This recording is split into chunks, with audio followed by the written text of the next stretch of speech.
Coucou les cupcakes, je vous prends le lundi 25 mai, il est 8h30, je suis réveillée, mon visage me brûle, voilà.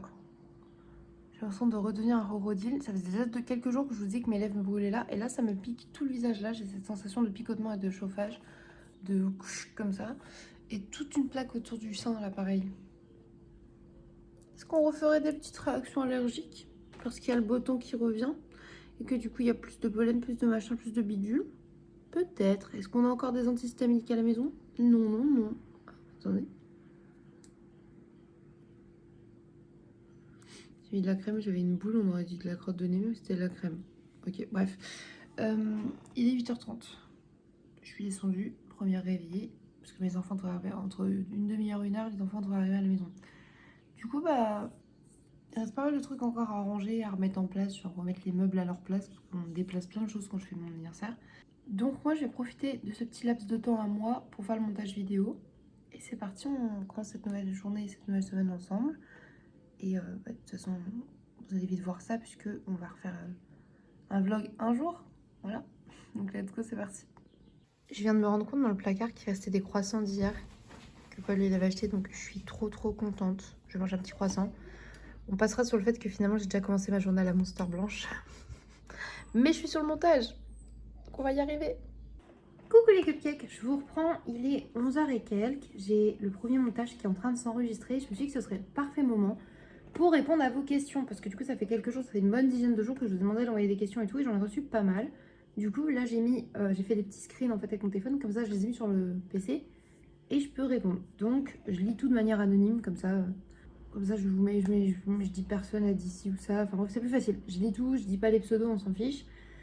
Alors j'ai reçu déjà une question me disant... Puis-je te poser une question sur ta santé mentale, en gros, ton anxiété, maladie mentale, dépression, etc. Est-ce que ça t'arrive d'avoir des symptômes comme une crise cardiaque ou problème cardiaque car tu es persuadé, enfin, quand tu en es persuadé, et que ton anxiété, ton stress te fait des douleurs, genre au point que des fois tu crois que tu vas genre die?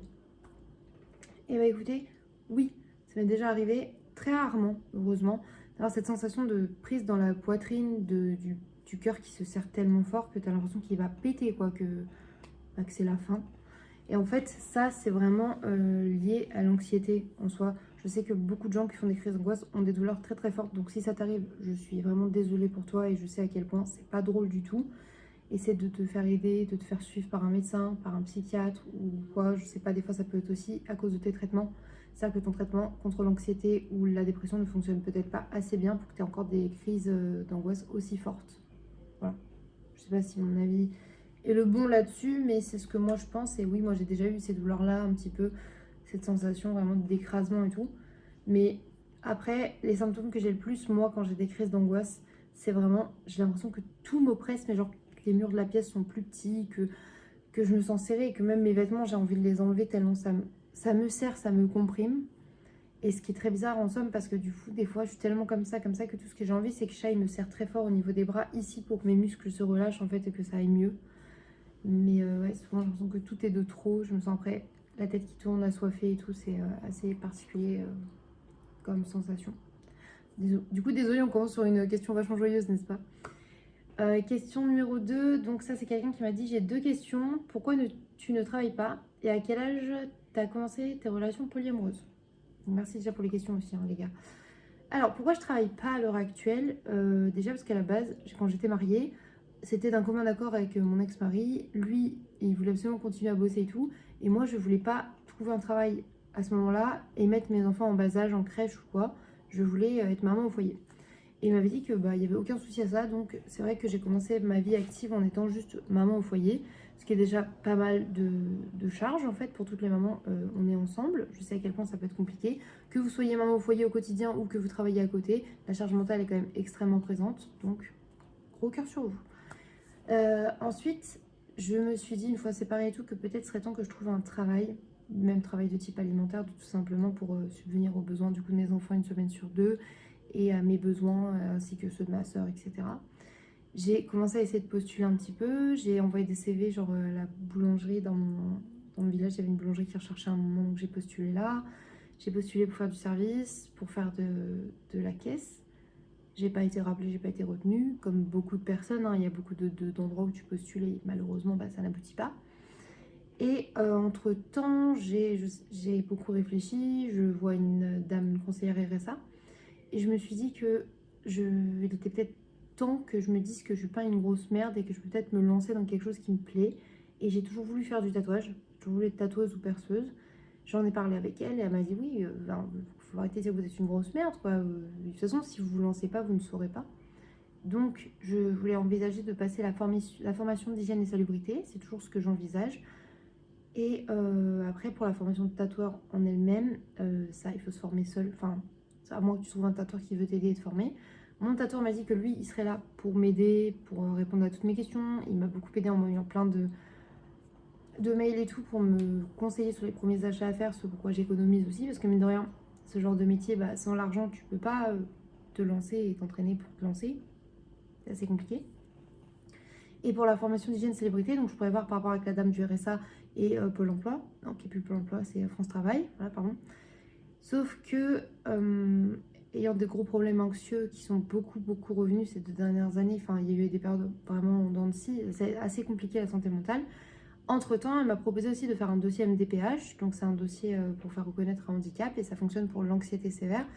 Exactement, moi j'ai trouble anxieux généralisé avec dépression nerveuse profonde à tendance suicidaire sévère. Voilà, ça c'est l'intitulé du truc. C'est très joyeux, n'est-ce pas? Du coup, elle m'a dit, c'est vrai que si l'anxiété est aussi souvent là quand il y a du monde, des gens, moi ça me bouffe vite. Déjà maintenant je ressors, je fais les courses, tout ça, mais socialement parlant, je suis épuisée. Mes batteries sociales sont à plat. Mes batteries à moi sont à plat. Quand je rentre à la maison le soir, je suis exténuée. Des fois, juste là d'avoir vu des amis. Là, hier, quand tout le monde est reparti, j'étais en mode enfin. Tu vois, alors que je les adore, c'est des personnes que j'aime, mais ça me bouffe beaucoup. Du coup, bah, j'ai fait mon dossier MDPH, on a fait la demande. Et là, à peu près 8 mois après, en janvier, j'ai reçu une réponse pour me dire qu'ils avaient reçu le dossier et qu'il allait être examiné et fait. Et ça peut encore prendre 6 à 8 mois, voire même un an. Donc on attend. Parce que en fait, ça pourrait m'aider à avoir une reconnaissance de travailleur handicapé. Et juste ça, me permettre d'aménager mes horaires ou ma formation d'hygiène et salubrité. Et leur dire, bah, elle peut pas enchaîner genre 10 heures, 10 heures, 10 heures. Enfin, tu vois, j'exagère. Et du coup, bah, par rapport à ça, pouvoir recouper et bah, s'adapter tout simplement à ma situation. Et voilà, tout simplement. Sachant que j'ai aussi d'autres pathologies mentales, d'autres troubles psychiatriques. Ensuite, ah, j'ai cliqué trop vite. Non, c'était bon. Alors, j'ai reçu un message qui me dit Chat a l'air de bien s'entendre avec les garçons et être un bon beau-père. Donc, déjà, merci beaucoup. Sans vouloir être indiscrète, est-ce qu'il a des enfants? Donc, non, il n'a pas d'enfants du tout. Pas du tout. Est-ce qu'il veut des enfants? Pas du tout. C'est pas son truc, les enfants. Quand on s'est rencontrés et tout, t'es en mode ah, t'as des gosses. Genre, oh, genre, ok, je t'aime beaucoup, je t'apprécie. Mais il a toujours fait, vraiment qu'on vive ensemble, il a toujours été là pour eux, gentil avec eux, à l'écoute, en fait. En fait, il sait très bien s'y faire avec les enfants parce que sa maman est assistante maternelle. Donc, il a toujours vécu avec plein d'enfants. Après, il a aussi des frères et sœurs, il a une petite sœur. Et en fait, il est très paternel. Il arrive vraiment avec les enfants, il est très doué. Il le sait, il le dit, oui, j'ai un bon feeling, j'adore. Enfin, je sais comment m'occuper d'enfants, je sais passer du temps avec eux, j'aime rigoler avec eux, jouer avec eux. Mais je n'en veux pas parce qu'il ne veut pas leur transmettre des choses négatives dans sa façon de vivre, dans sa façon d'être. Il n'a pas très envie de ça. Donc, il n'a pas d'enfants et il n'en veut pas. Mais moi, j'en veux d'autres.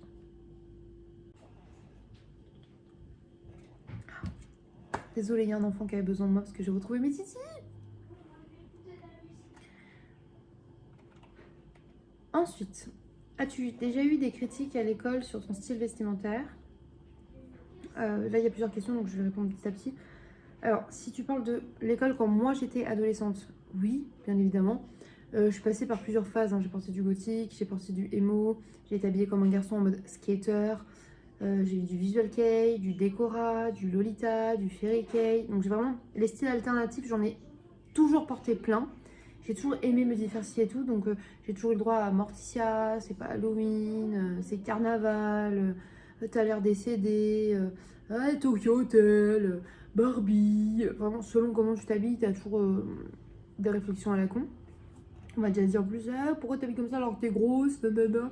Elle est grosse, elle ne peut pas mettre de col en résille, PTDR, qu'elle rôtit et tout, tu vois. Quand j'avais des colliers ras du cou avec des pics et tout, genre, ah, tu t'es pris pour un chien. J'en ai plein. Après, en comptant que du coup, les camarades d'école à cet âge-là, en fait, ils se cherchent, eux, leurs parents leur autorisent sûrement pas, en fait, d'être extravagants parce qu'ils ont peur qu'ils se fassent harceler. Mais du coup, c'est eux qui renvoient leur frustration sur les autres. Et moi, j'ai été assez vite... j'ai assez vite eu cette carapace et assez blindée parce que mon père et ma mère me l'ont dit dès lors où j'ai voulu m'habiller différemment que bah, je serais exposée aux critiques en fait et aux jaloux. Et il n'y avait pas de souci à ça en fait et je m'en fous. Comme je m'aimais pas déjà habillée normalement, je me suis juste rendu compte parce qu'à un moment je me suis dit je vais être habillée comme les autres. J'ai essayé le slim, les cheveux lissés avec la petite mèche et tout, genre make-up clean et tout.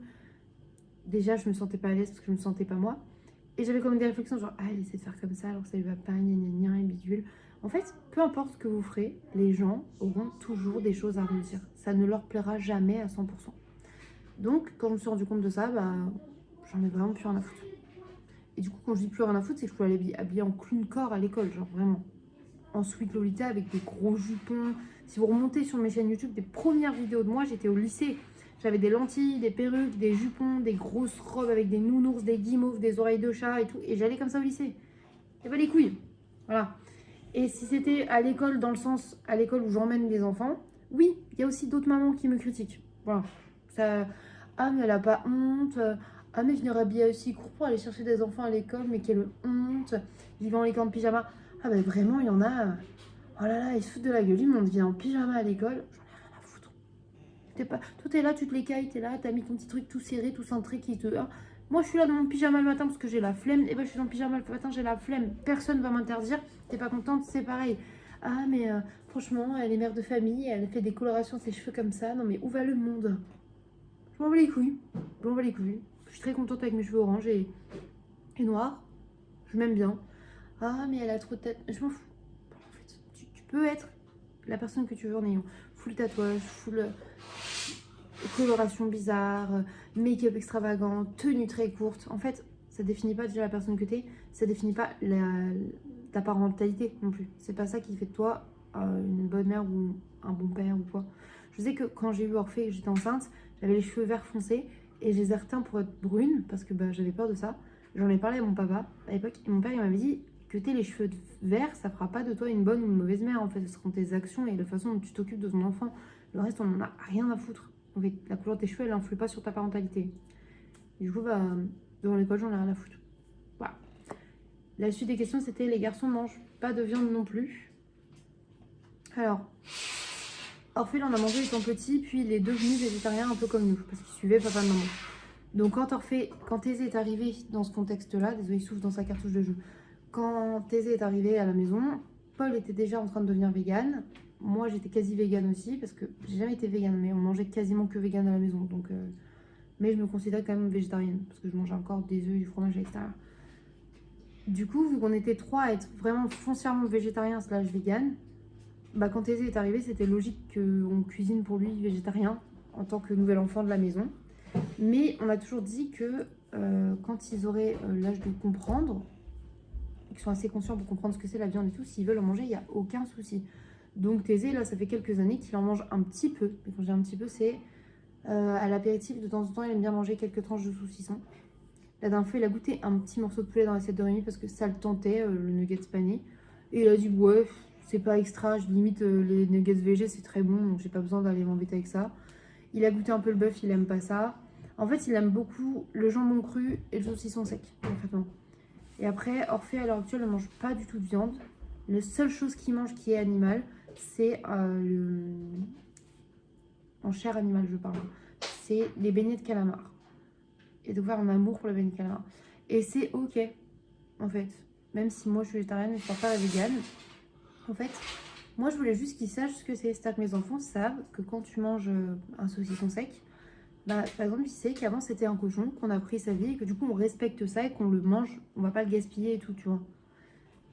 Désolée, je faisais un petit aparté pour dire à Thésée qu'il pouvait nettoyer ses comme ça, au parc juste à côté. Voilà, du coup, foncièrement, ils sont Orphée, okay, végétarien à 99,9%, excepté une fois des beignets de calamar tous les 2 mois. Et Thésée, je dirais à 95%, puisque du coup, il mange un peu de saucisson et de jambon cru, donc je dirais 1 à 2 fois par semaine, toutes les 2 semaines, donc 4 fois dans le mois. Voilà, j'espère que ça répond bien à vos questions. Ensuite, j'ai quelqu'un qui m'a dit il est où ton premier date? Plus là, dans l'interrogation.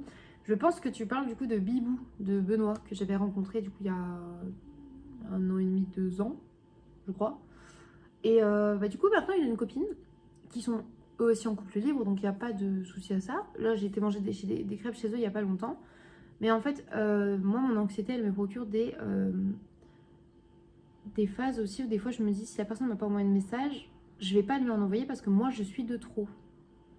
Tu vois le truc? Donc on peut vite croire que je ghoste les gens. Alors qu'en fait je me sens juste de trop et je me dis que je suis pas quelqu'un qu'on peut aimer. Déjà j'ai du mal avec ça. Du coup, et je me dis bon bah si on m'envoie pas trop de messages, c'est que je suis de trop, que j'insiste pas. Et en fait il y a eu un espèce de quiproquo. On avait prévu d'aller manger des sushis ensemble. Et le jour même, et je lui ai dit oui je te redis. Je lui ai pas redit. Parce que j'ai une charge parfois, je note pas sur le planning si je note pas les trucs. J'oublie énormément de choses. Et moi après, je me suis dit, bon, il me renvoie pas de message et tout. Bah, il veut pas qu'on se voit, en fait. Quiproquo de merde. Du coup, là, quand j'ai parlé de, hey, ça serait cool si tu te vois et tout, parce que moi, je m'entends bien avec sa copine. Et au final, on a mangé des crêpes tous ensemble et c'était grave bien. Mais ouais, voilà, c'est tout. Et du coup, c'est plus. Ouais, je crois qu'on est plus devenus amis, genre c'est mon pote. Il y a rien de. Ouais, c'est vraiment mon pote. Il y a pas de dimension. Après, je dis je vais à un date avec eux manger des crêpes, mais c'est mes potes, parce que je date mes potes. Pour moi, c'est juste le mot anglais pour rendez-vous, mais genre des rendez-vous, c'est pas forcément amoureux. J'y associe pas une connotation amoureuse ou sexuelle au mot date, ok? Parce que sinon, ça serait très bizarre quand je dis que je vais en date avec ma soeur au French Coffee. Donc voilà où il est. Il est dans la catégorie ami et du coup juste on s'est un peu moins vu et puis en plus là ils sont en train de voir pour déménager sur Tours et tout donc on sera moins amené à se voir et c'est ok, c'est la vie qui fait comme ça, on avance chacun sur notre chemin et il n'y a pas de problème à ça. Ensuite j'ai une autre question, ton amoureux n'est-il pas jaloux quand tu fais des relations amoureuses avec d'autres personnes et est-ce que tu es épanoui? On est jaloux, on est très jaloux, l'un comme l'autre, on est des personnes un peu jalouses. Mais c'est pas de la jalousie nocive ou maladie. Genre jamais on va fouiller dans le téléphone de l'autre, jamais on va faire une scène ou quoi. Mais on aime bien se titiller. Genre bah là, en ce moment j'ai mon date Paul. Et du coup, je lui dis mon amour, je veux voir un câlin et tout. Et vu qu'il est occupé, il me regarde, il dit bah va voir Paul. Et je fais oh le bâtard, après que non je rigole, elle est bien et tout. Mais on aime trop en fait se taquiner, donc on est un peu jaloux dans ce sens-là. Mais non, ça se passe très bien. Après, j'ai pas 12 000 relations amoureuses. À l'heure actuelle, j'ai que mon amoureux. J'ai que chat en relation amoureuse. Et du coup, il y a Paul avec qui je crée une relation à l'heure actuelle. Je ne sais pas où ça nous mène. Ça nous mène sur une amitié, ça nous mène sur une relation un peu amoureuse. En plus, il y en a, ils ont peur de ce terme-là, relation amoureuse, mais c'est pas quelque chose, ça veut pas forcément dire je veux des enfants, je veux être un couple et tout. Surtout que lui, c'est aussi une personne qui veut être libre, qui veut faire des choses tranquilles et tout. Du coup, ça peut juste être une relation amoureuse dans le sens où on se voit, on se date, on flirte, on passe du temps ensemble. On a peut-être des relations aussi d'adultes, ça peut arriver. Alors tu vois, c'est pas le cas, mais voilà, on prend son temps, on avance tranquillement. En attendant, on peint des méduses sur les murs de ma salle de bain. On fait des dates créatifs et ça, c'est cool. Voilà. Et est-ce que je suis épanouie? Je pense que du côté de mon orientation sexuelle, de ma sexualité et tout, je suis épanouie. Là-dessus, il n'y a pas de problème.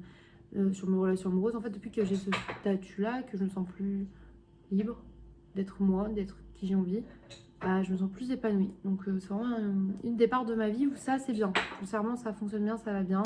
Et avec mon chéri aussi, donc ça, c'est cool. Je suis très très épanouie aussi là-dessus avec mon amoureux. Et ça, c'est le plus important. C'est la base aussi d'un couple libre et d'une relation qui peut fonctionner en étant ouverte. C'est que le couple de base est très épanoui ensemble et va très bien ensemble. C'est lui ma priorité, ça changera pas. En fait, il est le haut de ma pyramide. Ah oui, j'avais pas répondu tout à l'heure à quel âge t'as commencé tes relations polyamoureuses. C'est une bonne question. Je dirais 25 ans, 26, un truc comme ça. Quand je me suis rendu compte en fait que j'étais amoureuse de deux personnes et que je me disais mais en fait je crois que c'est depuis longtemps que c'est le cas, ça m'arrive quand j'étais adolescente et tout, mais en fait on t'enseigne que c'est pas le schéma de couple basique, enfin on t'enseigne que un couple c'est deux gens et pas plus, et c'est pas deux gens et puis j'ai pas le droit, si je suis en couple j'ai pas le droit d'être de part, on colle toujours une étiquette d'infidèle, de tromperie et tout, donc du coup c'est pas quelque chose que je te pose trop la question. Et en fait quand j'ai commencé à m'intéresser à ma sexualité je me suis dit ça, m'intéresser en fait à mes penchants sentimentaux, parce que c'était important pour moi, ça part de là. J'ai du mal, moi je suis pas pour avoir des relations sexuelles avec des gens que j'apprécie pas ou que je ne connais pas. Ça me hype pas du tout. Donc voilà, je pense que c'était 25-26 ans et je suis bien plus épanouie comme ça, à me dire que je suis capable d'aimer plusieurs gens et c'est ok. Sauf que c'est de manière pyramidale. C'est-à-dire que je sais qu'il y aura toujours... Pour moi, l'amour, tu le quantifies quand même. Tu sais que t'aimes plus cette personne que cette personne. Bah, c'est pareil en relation amoureuse. Tout simplement. Bref, je vous laisse là. Je vais aller faire mon deuxième montage. Et après, le repas des enfants. Et je continue à vous emmener avec moi. En plus, avec ma petite monster du jour. Incroyable. Je vous reprends. Il est 13h et quelques. J'ai été mettre ma nouvelle robe. Parce qu'en vrai, il fait tellement lourd. Le temps, c'est une dinguerie. Hein. Il y a 1 semaine et demie, on est en train d'allumer le poêle à bois tellement on crevait de froid. Il faisait 14 degrés dans la maison, puis 16 degrés. Pas fou. Et là on crève. Et j'ai aéré ce matin mais j'ai laissé ouvert comme une conne, donc j'ai fait rentrer toute la chaleur. Donc bah là on crève autant dehors que dedans. Donc petite bretelle, petite tongue, parce qu'on adore les tongs ici. Les strings de pied, c'est incroyable. Et bah, j'ai fini les montages. Je les ai déjà mis en ligne et tout, donc ça je suis trop contente. J'ai fait un petit tour sur ma Bimbo. Je vais aller regarder un petit tour sur Dofus, je pense. Faudrait que je fasse le ménage, que je range. Je voulais enlever les cadres avec sœur et tout, mais en fait je suis fatiguée. Je voulais faire un tour sur Dofus, mais j'ai pas fait la mise à jour mardi, donc là c'est en mise à jour. Très bien. Il faut que je mette à jour mes petits agendas planning et tout. Et je suis très contente. Avec mes remboursements Envie et tout, je vais pouvoir faire une grosse commande de vêtements. Donc ça aussi, ça va être bien. Et voilà quoi, petit à petit on y arrive. Ma peau est crocodilesque. Je t'assure. Je sais pas si ça se voit là. Attention. Ici, je penserais Vous entendez derrière discussion entre Thésée et Tantinette. Sur le meuble ici. Enfin bref, j'essaie de vous emmener au fur et à mesure de la journée, sachant que vous m'avez pas passé cet après-midi. Donc je pense qu'on va passer une bonne après-midi, voilà quoi. Je vous reprends, du coup j'étais un petit peu sur Dofus. Je farme légèrement, hein. Rien de fou, histoire de juste de pouvoir me dire allez vas-y je me fais un peu de sous après. Rien de foufou. Et je voulais vous montrer ce que je n'ai même pas montré. Ma maman m'a offert ça. Elle en a pris à mes enfants et à sœur. Et du coup c'est des gommes rechargeables, on va l'ouvrir ensemble. Move Eraser. J'adore les trucs kawaii comme ça, de papeterie, ma famille le sait. Je trouve que c'est vraiment des beaux cadeaux ces trucs là. Surtout moi qui passe mon temps à faire des collages, des dessins et tout. J'adore. Du coup là, hop. Et voilà, et genre t'as une petite gomme qui ressort comme un cutter quoi. Et t'as la petite gomme de rechange, donc je vais mettre la petite gomme de rechange dans mon petit bac ici même. Et ma petite gomme là. Oh c'est trop cute. J'aime trop putain, c'est pipou sa mère. Là j'ai découpé mon petit truc de appareil photo pour le garder en souvenir dans mon journaling.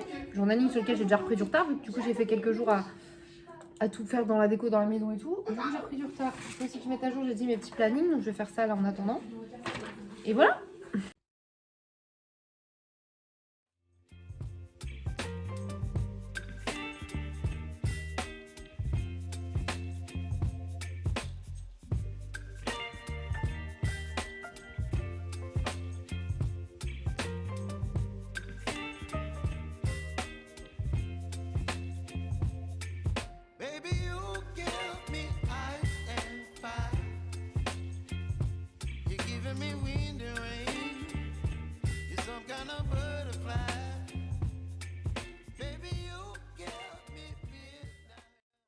Je vous reprends, il est plus tard. Oh là, j'ai une tête de champignon.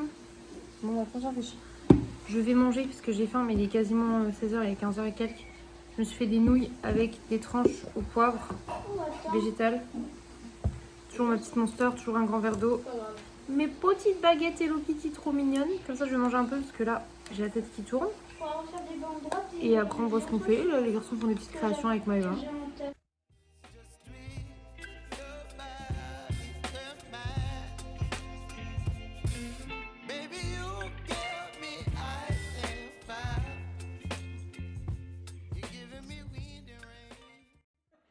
Madame Licorne.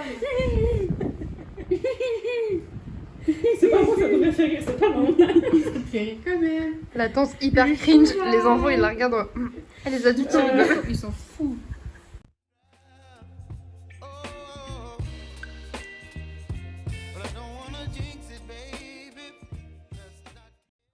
Tout ça là, Préparation de milkshake en cours.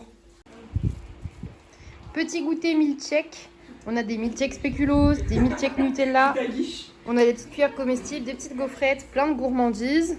Ça va être délicieux. Je sais pas pourquoi j'ai jamais croqué mes cuillères. Et comment tu fais pour manger maintenant? T'as plus de cuillère? J'ai mangé. Bon, je vous reprends sur le plan de travail de la cuisine. Très normal. Il est 19h. On a passé l'après-midi avec Maëva, on a fait des petits bacs. On a fait ça avec Mama, Sœur et Orphée. Désolé, il était juste à côté et il aidait un peu Orphée de temps en temps. C'était très très cool. Voilà, on s'est fait des petits milkshakes de cochonnet. C'était très très bon. Moi j'ai pas pu voir le mien, j'ai vu quelques gorgées et j'ai mal au ventre.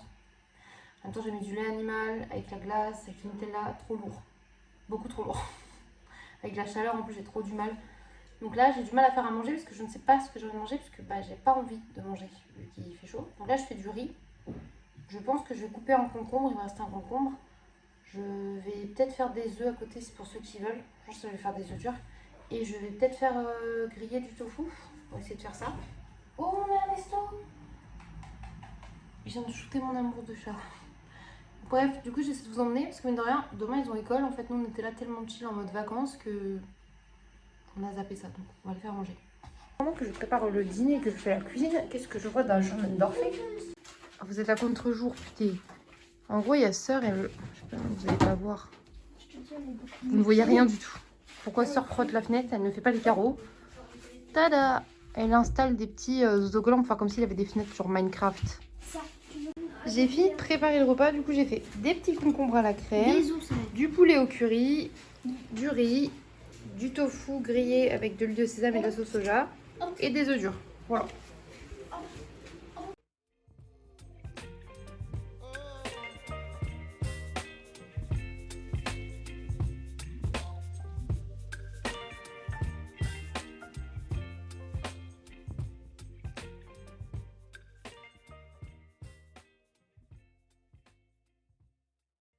Tantinette, elle aura offert des Lego Minecraft. Donc là, on a Thésée qui travaille sur ses Lego Minecraft Panda pour son petit temps calme. Bonne chance, mon petit chat. Ça va être magnifique, mon cœur. Ah ouais, mais c'est déjà. Bonne chance. Attends, là, je comprends rien. Bah, tu verras après. Non, je te jure, je comprends rien. Et là, on a Orphée qui, lui, travaille pour fabriquer avec une grande maison vache champignon. Et du coup, ça va bien les concentrer. Ils sont tout contents. Donc, bon temps calme, mon titi.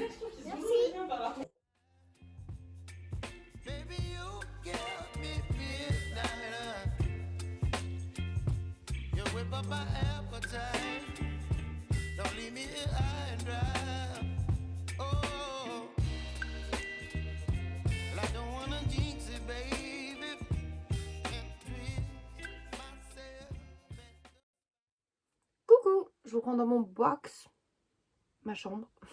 Il est 23h52, je vais aller me coucher parce que demain je me lève pour les titis. J'ai embarqué mon petit roman Dead Garden parce que les gars, on avait pourtant bien commencé mais je me suis arrêtée là en fait. Reality, j'ai lu que ça. Donc je vais aller lire un petit peu. Je suis claquée. Et je vais poser mon petit Smisky comme ça qui dort. C'est dans le thème vraiment, sur mon téléphone parce que vu que la coque Chucky elle est noire, voir un téléphone noir, j'ai l'impression que c'est jamais le mien. Et du coup je passe mon temps à le paumer. Donc il faut qu'il ait plein d'accessoires pour que je sache que c'est le mien. Donc on va remettre ce petit bonhomme. Et ça sera très bien. Et j'ai passé une très très bonne journée. C'était trop cool de faire du petit bac avec ma soeur et des Orphée. Et des égards un peu Orphée. Vraiment trop cool. Là ce soir avec Chat on a regardé des vidéos YouTube. On a regardé une vidéo qui est le meurtrier genre de Squeezie. C'était fort sympathique. J'ai trop kiffé. J'aimais bien ce concept. Bon, on a appris que c'était la dernière vidéo qui ferait de ce concept. J'aimais bien moi ce truc là. Je trouve ça trop marrant de les voir se courir après pour se buter. Je pas dit comme ça, c'est pas hilarant, mais c'était vraiment hilarant. Et après, Sœur et Maëva sont partis profiter des deux soirs et d'être toutes les deux, de gambader et tout. Donc, trop cool. Moi, j'ai profité de retrouver un petit peu mon chéri. Parce que du coup, la journée, là, je joue un peu. J'ai profité de mes titis. Et demain, on commence la semaine un peu plus comme une semaine normale. Parce que le jour férié nous a offert un petit jour off un peu en mode vacances. Ça tombait pile bien juste après ma soirée d'anniversaire, franchement. Je le redis, hein, mais ma soirée d'anniversaire, quelle grâce. Vraiment, j'ai passé un super anniversaire. C'était vraiment trop bien, entouré de plein de personnes que j'aime. Trop banger, vraiment. Je suis trop contente. Là, je vais aller lire, faire dodo, me poser tranquillement.